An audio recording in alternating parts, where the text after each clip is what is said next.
Hi, and welcome back to my channel, Learning Biology with Dr. Vanessa. In today's video, we're going to take a look at Mendel and the gene idea.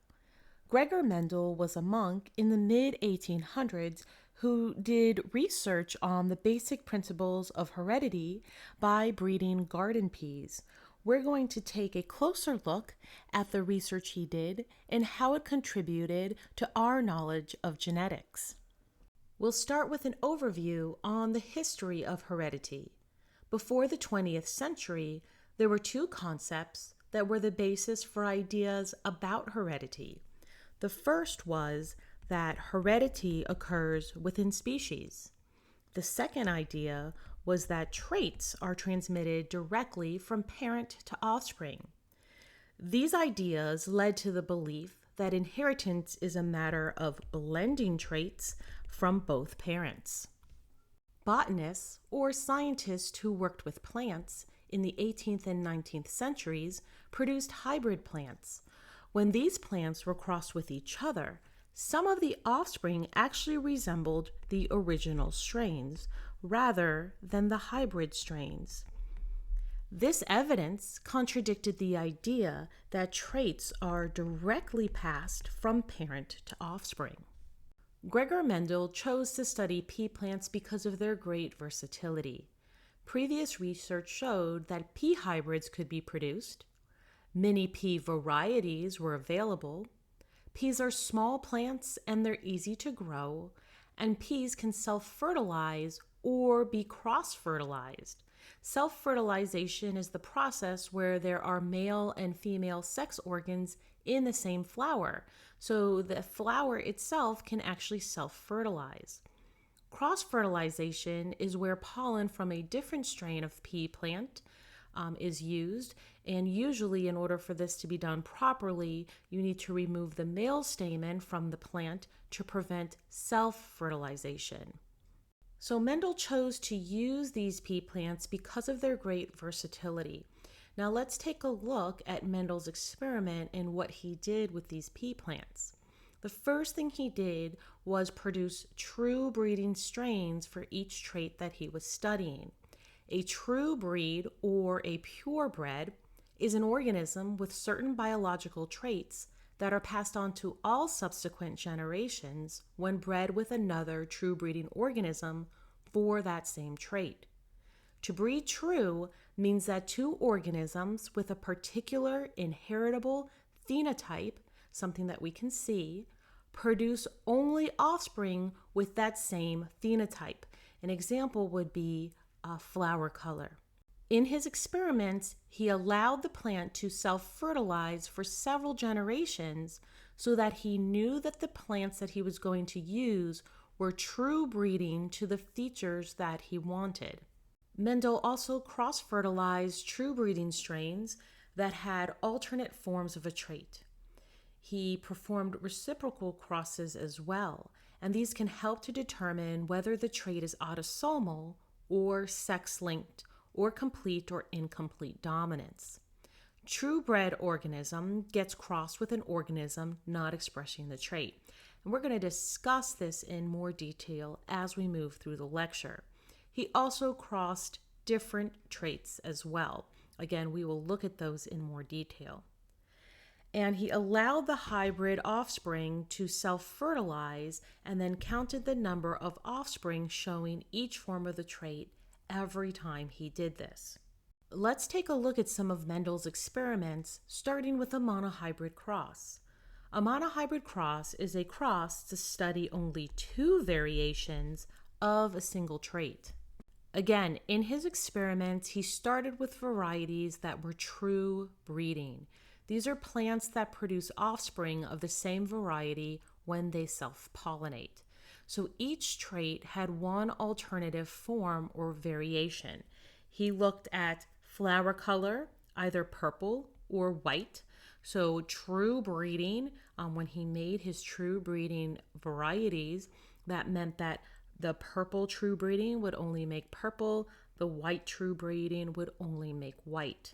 He looked at seed color, either yellow or green, seed texture, round or wrinkled, pod color, green or yellow, pod shape, inflated or constricted, flower position, axial or terminal, and then the plant height, whether it was tall or short.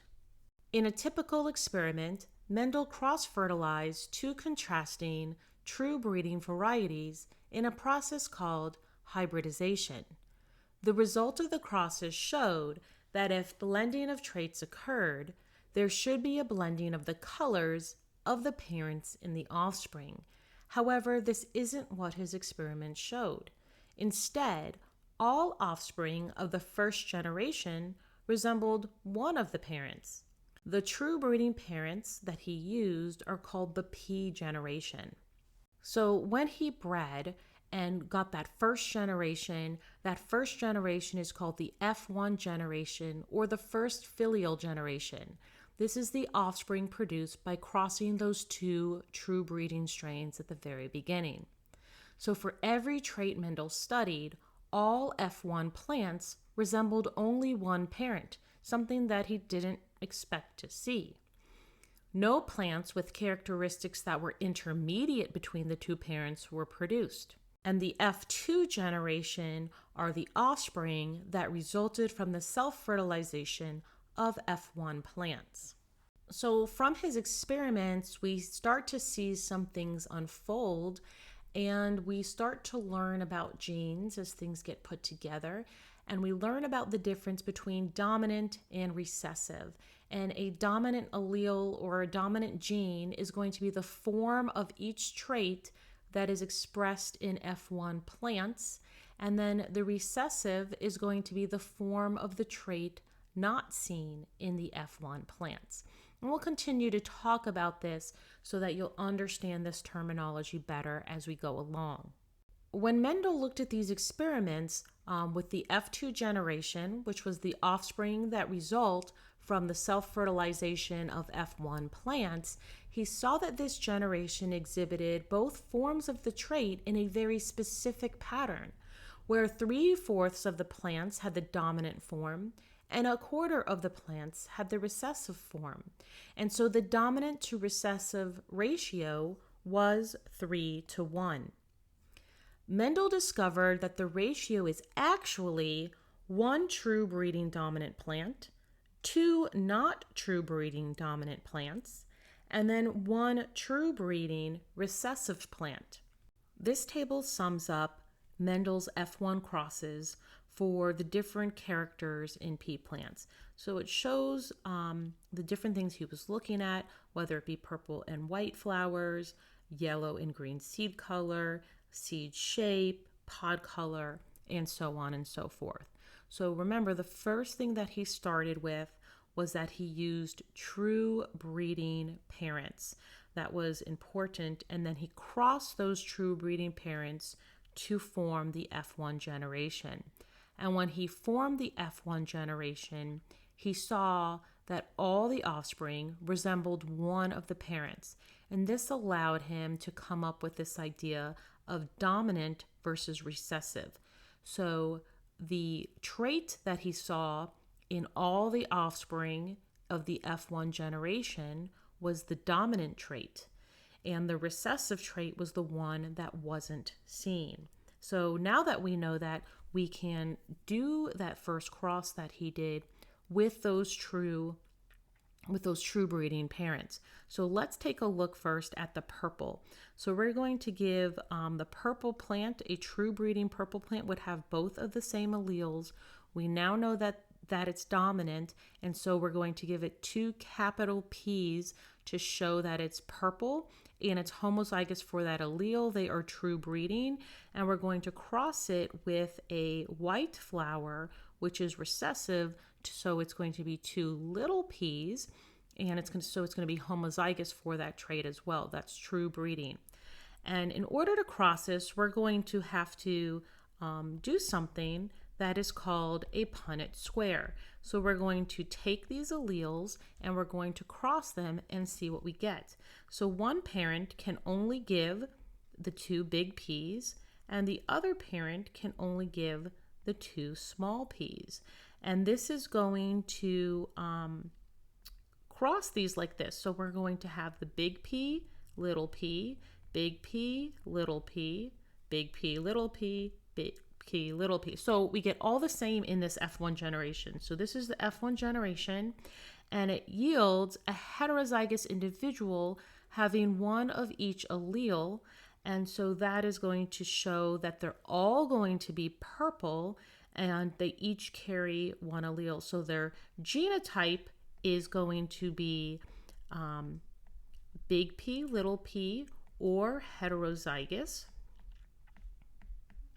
And then their phenotype is purple because of the dominant allele is going to be shown in all these. So this is what Mendel saw. When he crossed those true breeding parents and saw in the F1 generation, they all looked like one of the parents, in this case, the dominant parent. So whenever he crossed the F1 generation, he saw these dominant traits only. The next thing that he did was he took those F1 generation and then self-pollinated them or crossed them together. So the next cross that he did was taking those heterozygous F1 generation and self-pollinating them or crossing them with one another in order to form the F2 generation. And so now in this case, each heterozygous individual would have one dominant allele and one recessive allele to pass on. And then in this case, we are going to get something a bit different where we have a cross that looks like this. So in this case, we have 3 that are purple and 1 that is white. So each one with the dominant allele would be purple and then 1 would be white. But what he saw was that he had 2 true breeding parents, one that was dominant and one that was recessive. So 2 true breeding or homozygous dominant and then a homozygous recessive, and then 2 that were heterozygous. So if we talk about their genotype themselves, we have 1 that is homozygous dominant. We have 2 that are heterozygous. And we have 1 that is homozygous recessive. And so if we talk about our genotypic ratio, we actually get a 1 to 2 to 1 because the genotypes are different. But phenotypically, we have a 3 to 1 ratio. And that's what he saw when he did the F2 crosses, is that he had a 3 to 1 ratio for those different phenotypes, showing that all these crosses really displayed that true dominant recessive alleles. And so he could get very similar results every time he performed these crosses.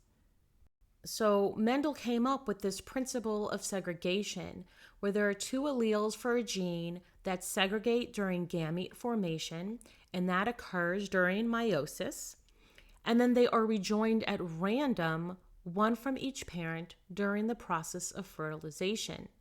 Alternative versions of a gene are called alleles, and each gene resides at a specific locus on a specific chromosome. If the 2 alleles at a locus differ, then 1, the dominant allele, is going to determine the organism's appearance. The other, or the recessive allele, has no noticeable effect on the appearance.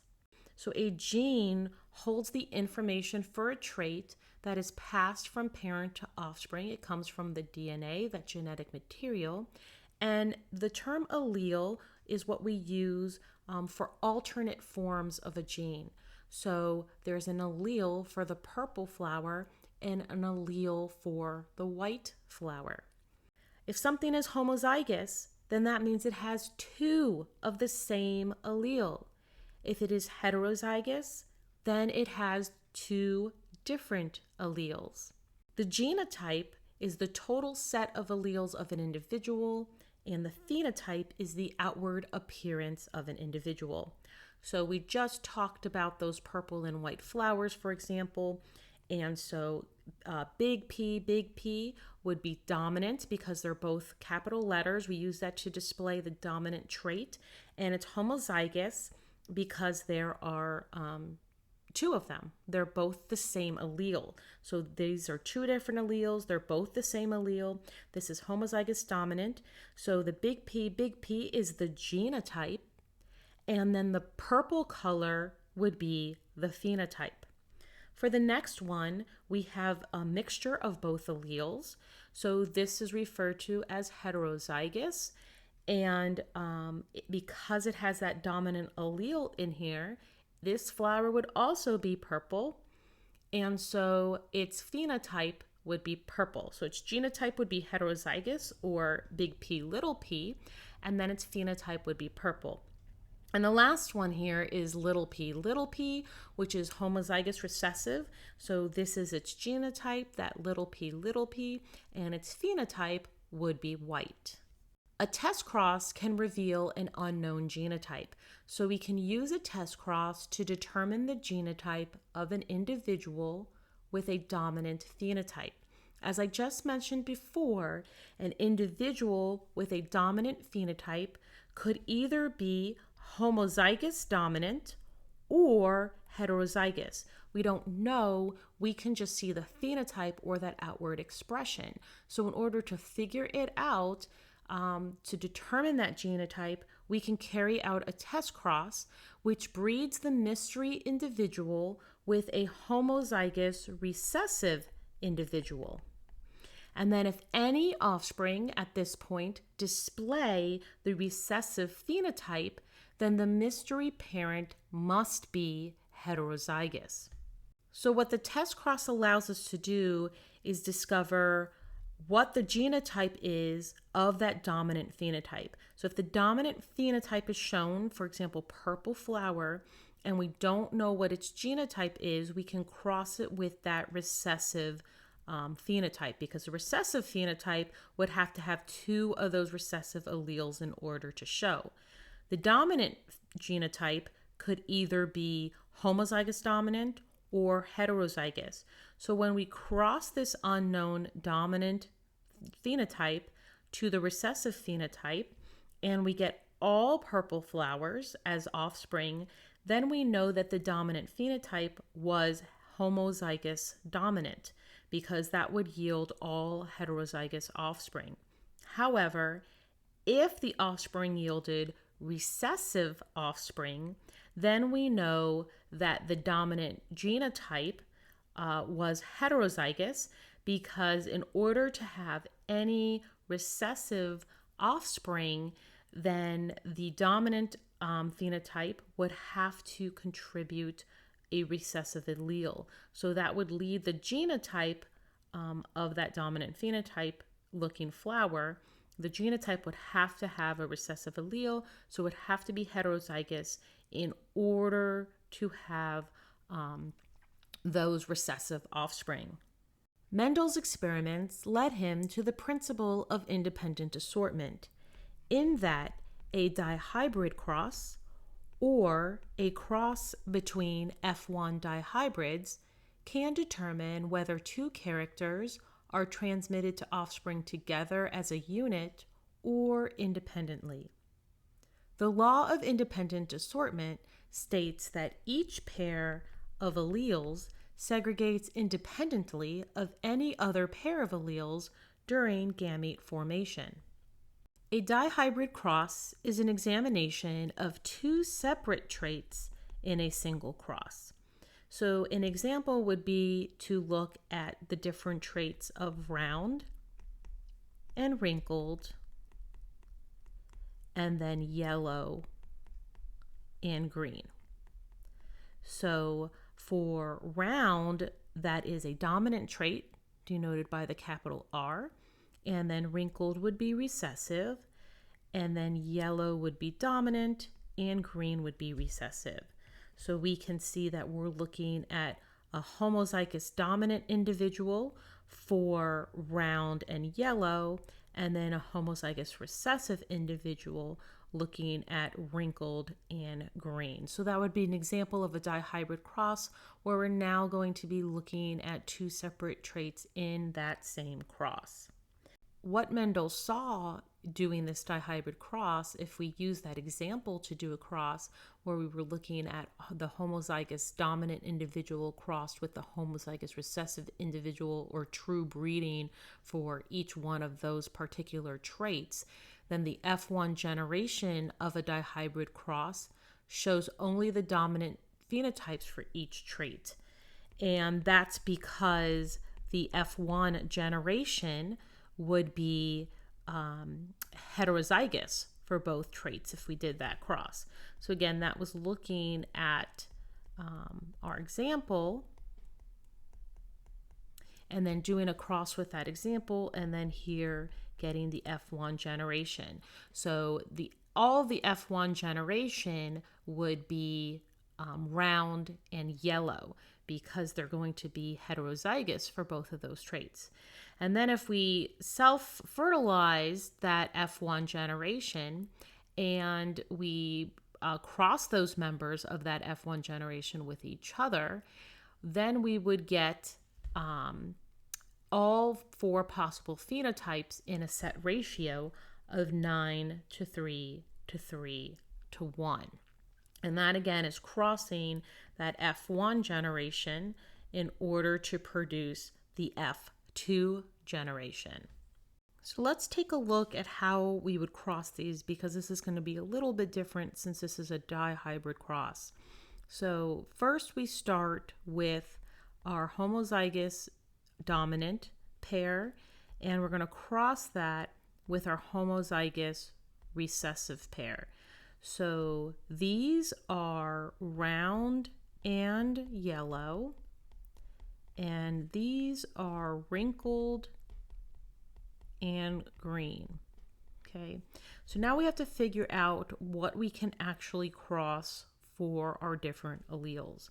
So for this first one on this side right here, we can do R, big R, and big Y, and big R and big Y. That's really the only choices that we're going to get.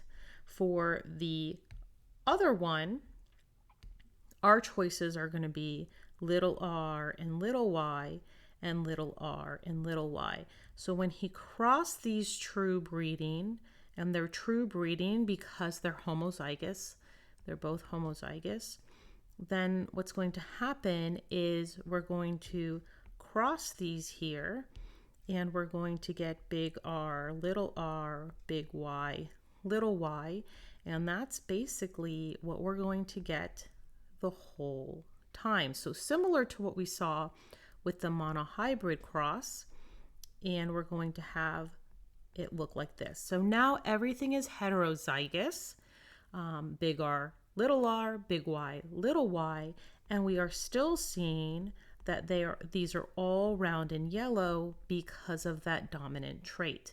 So this is the F1 generation. Now if we take that F1 generation and we self-pollinate, or we cross-pollinate within that F1 generation, then that means we're going to do the heterozygous. We're going to cross that heterozygous with the heterozygous. Now, what kind of alleles can we get from each one of these? Obviously, they're both the same, so they're both going to create the same alleles, and we're going to have one of each. So we can get big R, big Y, big R, little y, little r, big Y, and little r, little y. Those are all the possible combinations of alleles that we can get from each one of these heterozygous. So now this is what we need to cross for F1. So these are going to be F1, and this is going to yield the F2 generation. Okay, so I took those alleles from the F1 generation and I laid them across the top and across the side because they're both going to generate the same alleles. So now we're going to cross that F1 generation and we're going to yield the F2 generation and see what happens. So what we want to do is combine alleles in each box to see what we're getting. And it's a lot easier when you keep the like letters together. So let's go through and see what we're getting here.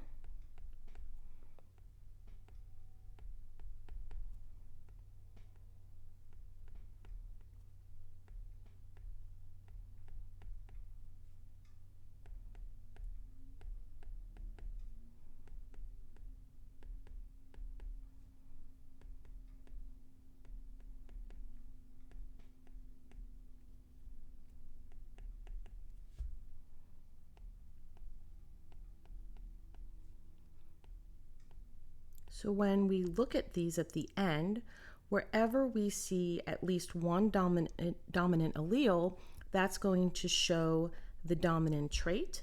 And wherever we see two recessive alleles, those are the ones that are going to show the recessive trait. So then we can look through all of these and see what the genotype is and the phenotype. So now looking at this, wherever we see the big R, or the homozygous dominant, or the heterozygous, which is the big R, little r, that's going to display the dominant form of that gene, which is round. And whenever we see the little r, or the homozygous recessive, those are going to be wrinkled. Wherever we see the big Y, or the big Y, little y, those are going to be yellow. And wherever we see two small y's, those are going to be green. So we can go through each one and decide whether they are round and yellow, round and green, wrinkled and yellow, wrinkled and green. So for example, this first one, since it's all dominant, is round and yellow. I'm not going to do them all. This one down here would be wrinkled and green. Let's pick this one here. This one would be round and green. So we can take a look at the same cross that I was just showing you, except now you can see pictures for the phenotype, which makes it a lot easier to understand what we're talking about. So if we continue to go through what I was doing and picking out whether it was round or wrinkled or yellow or green, we would have something that looked like this with words instead of pictures. Now they did do their cross the other way where they put the Y's first and the R's second. That's okay, the results are still going to be the same. So what we would notice if we continue doing what we were doing before is that we would have 9 that were round and yellow, showing that dominant phenotype. There would be 3 that are green and round, and then there would be another 3 that were yellow and wrinkled, and then there would be 1 displaying that totally recessive phenotype of being green and wrinkled. And so that gives us a phenotypic ratio of 9:3 to 3:1. And when Mendel did these dihybrid crosses in these ways with the 2 different traits that show true dominant and recessive genes, he would see that in the F2 generation, we would get this phenotypic ratio of 9:3 to 3:1.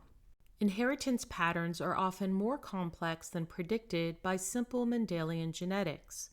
The relationship between genotype and phenotype is rarely as simple as in the pea plant characters that Mendel studied.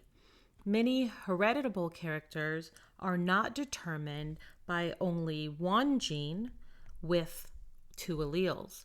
However, the basic principles of segregation and independent assortment apply even to more complex patterns of inheritance.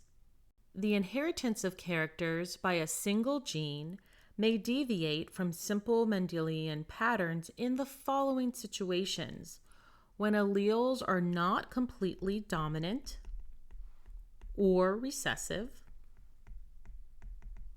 when a gene has more than 2 alleles, or when a gene produces multiple phenotypes. There are different degrees of dominance. We've seen complete dominance already, and that is going to occur when phenotypes of the heterozygote and dominant homozygote are identical, so they look the same.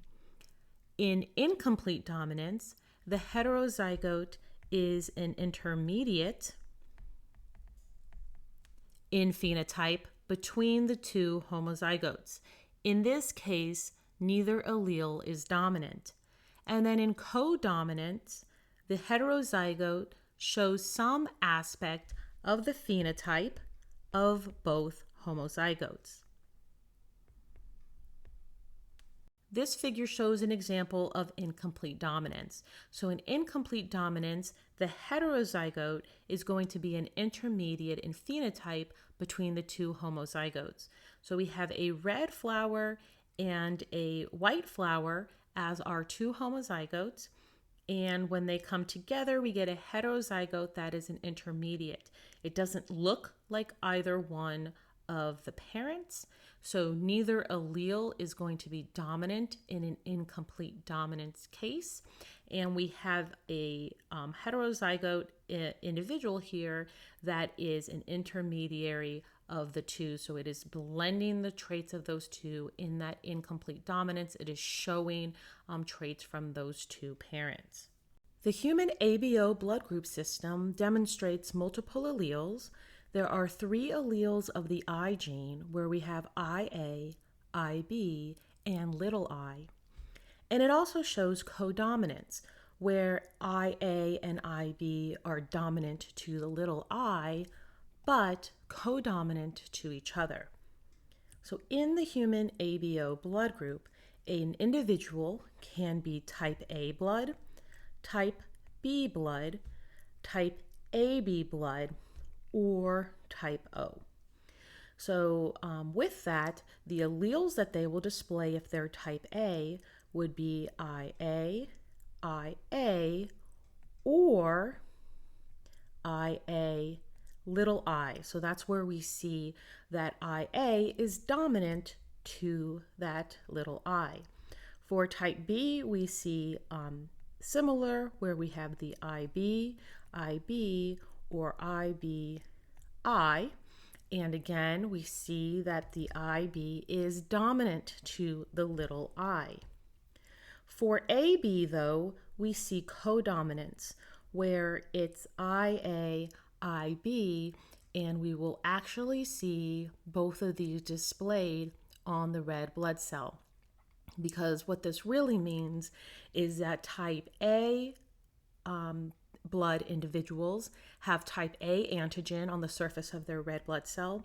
Type B individuals have B antigen, and type AB individuals actually display both in this codominance, where both are going to be displayed and they are going to be referred to as an AB individual.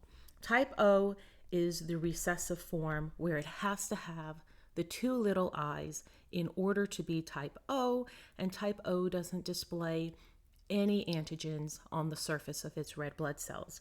And so here we see not only multiple alleles, but we also see instances of dominance, and then we also see an instance of codominance. Most genes have multiple phenotypic effects. This is a property called pleiotropy. This can be seen in human diseases such as cystic fibrosis or sickle cell anemia. In these diseases, multiple symptoms can be traced back to one defective allele. Some traits may be determined by 2 or more genes. In epistasis, one gene affects the phenotype of another due to interaction of their gene products. In polygenic inheritance, multiple genes independently affect a single trait. In epistasis, expression of a gene at one locus alters the phenotypic expression of a gene at a second locus. For example, in Labrador retrievers and many other mammals, coat color depends on 2 genes. One gene determines the pigment color with alleles of big B for black and little b for brown. The other gene has alleles big E for color and little e for no color, is going to determine whether the pigment will be deposited in the hair. If heterozygous black labs with the genotype big B, big E, little e are mated, we might expect the dihybrid F2 ratio of 9 to 3 to 3 to 1 that we were seeing before. However, a Punnett square shows that the phenotypic ratio will be 9 black to 3 chocolate to 4 yellow labs. And this is because epistatic interactions produce a variety of ratios, all of which are modified versions of 9 to 3 to 3 to 1. This figure shows the example of epistasis, where the expression of a gene at one locus alters the phenotypic expression of a gene at the second locus. So with these Labrador retrievers, we see that one gene determines the pigment colors, with the big B showing the allele for black and the little b being the allele for brown. And then we also have the E alleles, where the big E shows that color will be deposited and the little e will show that no color is deposited. So because of these different alleles that we can have that actually affect each other, we have a much different ratio, because rather than now just having black and brown Labradors coming out of this, we also have the ability for yellow labs to show as well because of these epistatic mechanisms. So this is a variation of how genes with different expressions can be shown within the Punnett square as well. Polygenic inheritance occurs when multiple genes are involved in controlling the phenotype of a trait. The phenotype is an accumulation of contributions by multiple genes. These traits show continuous variation and are referred to as quantitative traits. Height is a good example of polygenic inheritance. There are over 180 genes that affect height. Skin pigmentation in humans is also controlled by many separately inherited genes. Skin color is an example of polygenic inheritance, and this is going to occur when multiple genes are involved in controlling the phenotype of a trait. And so this is controlled by separately by many inherited genes. You can see how much more complicated skin color is and how it will control the different variations of skin color based on the multiple genes that are going to be given either by the egg or the sperm to the fertilized zygote. A pedigree is a family tree that describes the inheritance of a trait across generations. In a pedigree, squares are used for males, circles are used for females, and split icons means that that individual is a carrier. Pedigrees can be used to make predictions about future offspring. This figure shows an example of a pedigree where the square denotes a male, the circle denotes a female. If it's colored in, then that individual has the trait. If it's not colored in, then they don't have the trait. And so by following the pedigree, we can see how the different traits are passed down through generations. Recessively inherited disorders. There are many genetic disorders that are inherited in a recessive manner. These range from relatively mild to life-threatening. Recessively inherited disorders show up only in individuals that are homozygous for the allele, meaning they need to have two recessive alleles in order to show this inherited disorder. Carriers are heterozygous individuals, which means they carry one of each allele, including the recessive allele. So they carry that recessive allele, but phenotypically they are normal. So they are able to pass it on to their offspring, but again, phenotypically they are normal. So most individuals with recessive disorders are actually born to carrier parents who are able to pass that allele on to their offspring. Albinism is a recessive condition that is characterized by a lack of pigmentation in skin and hair. Recessive disorders like albinism would require that the individual gets both alleles as recessive alleles in order to display the condition. And so albinism is a recessive condition that is characterized by lack of pigmentation in skin and hair color. However, if the individual gets one of each allele, they are considered a carrier. So they will not show albinism, but they will be able to pass it on to their offspring. Some human disorders are caused by dominant alleles. Dominant alleles that cause a lethal disease are rare and arise by mutation. Achondroplasia is a form of dwarfism that is caused by a rare dominant allele. Some human disorders can be caused by dominant alleles, such as achondroplasia, and in this case, because it is a dominant allele, only one of those alleles is needed, so a heterozygous individual will actually show achondroplasia.